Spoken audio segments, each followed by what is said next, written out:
South Africa's central bank kept its main lending rate unchanged at 3.5% in a unanimous decision. The decision was in line with economists' forecasts in a Reuters poll published last week. The South African Reserve Bank has now kept rates on hold in its last 6 meetings, diverging from fellow emerging market central banks. Here is, of course, the central bank governor of South Africa. Let's take a listen. Given the medium and long-term projections set out above, a weaker currency, higher domestic import tariffs, and escalating wage demands present further longer-term upside risks to the inflation forecast. Average surveyed expectations of future inflation remain unchanged at 4.2% for 2021 and 4.4% for 2022. Market-based expectations for inflation are slightly higher for 2021 at 4.4% and stable over longer horizons. With largely unchanged inflation expectations and even with continued upside risks, the committee expects inflation to stay close to the midpoint of the inflation target over the forecast period.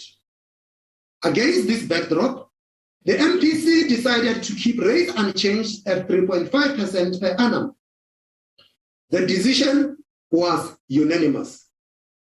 The implied policy rate path of the quarterly projection model indicates an increase of 25 basis points in the fourth quarter of 2021 and further increases in each quarter of 2022 and 2023.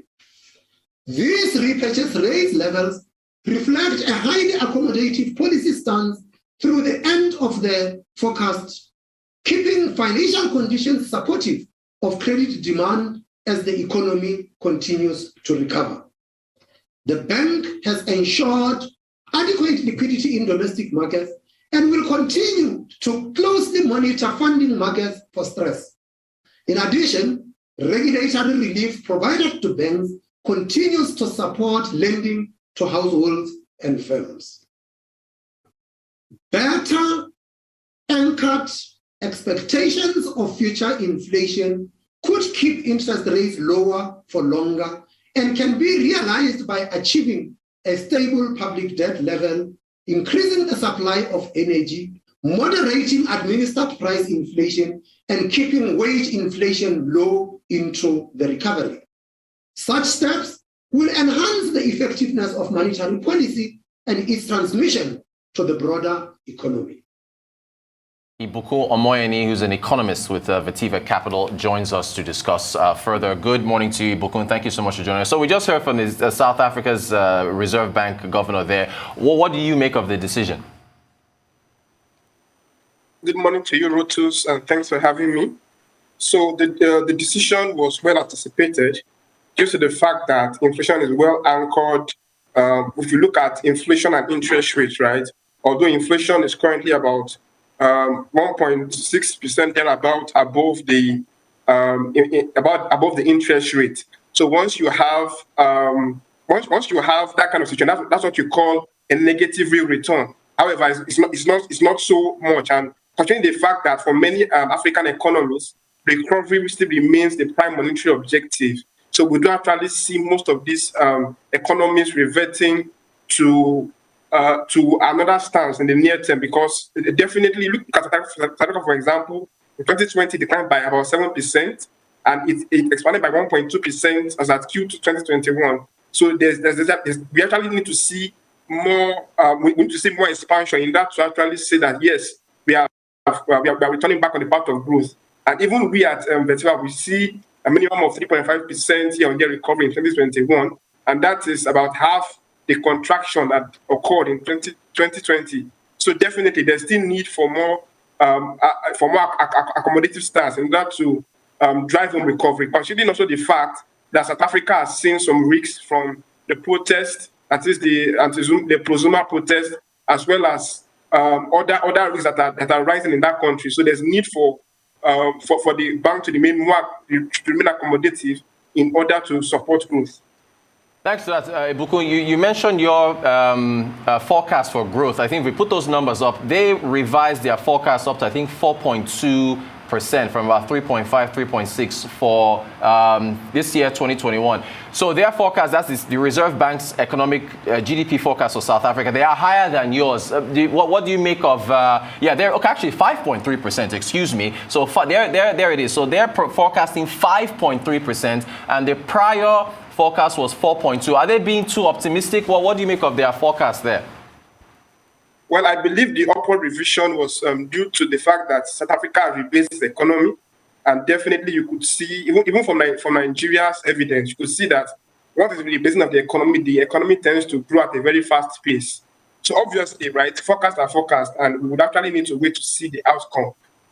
So definitely, the bank has put forward a forecast of 4.2% or 5.3%. We need to actually wait till probably next year to see the outcome of that. So the economy has not been rebased. It's very possible for you to have an above, it's very possible for you to exceed expectations because of the rebasing of the economy. But we still retain our forecast pending when we have more data to revise our model. And do you use, as far as because they've maintained rates now for quite a while, and just for you to reiterate, what conditions could you see them making a change, I guess, at the next meeting for the Reserve Bank? Okay, I think the only factor that could trigger a hike in the rate would be tapering at the U.S. Fed. So if we see the U.S. Fed step into the market by slowing down its bond purchases, that could actually force emerging markets in South Africa to increase its rate.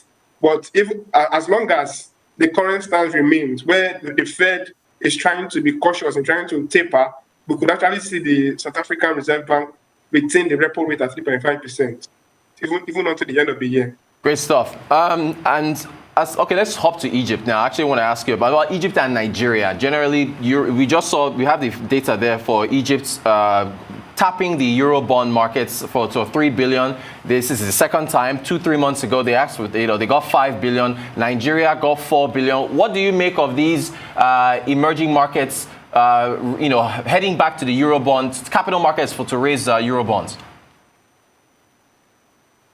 Okay, so what I see is there is actually a healthy demand for frontier market issues. And that's because even as at now, several advanced economies still have their rate at zero level, right? So when you have rates at ultra low levels, you see a lot of funds hunting for investment destinations. And given the fact that Nigeria wanted to raise 3 billion and about 12 billion was an offer, it just had to add 1 billion, make it 4 billion. So it shows that there's healthy demand for SSA issues. We recall that last year when the government wanted to raise Eurobonds, it had to postpone the idea because it felt that raising Eurobonds at the time of the pandemic could actually lead to a high yield,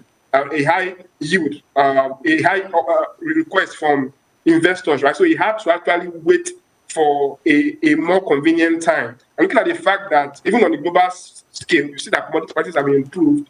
So this is actually giving impetus to actually visit the Eurobond market. So that's why we're going to see even more issuances going forward. So I just believe it's because there's healthy demand for frontier issues and the ultra-low yield environment in advanced economies.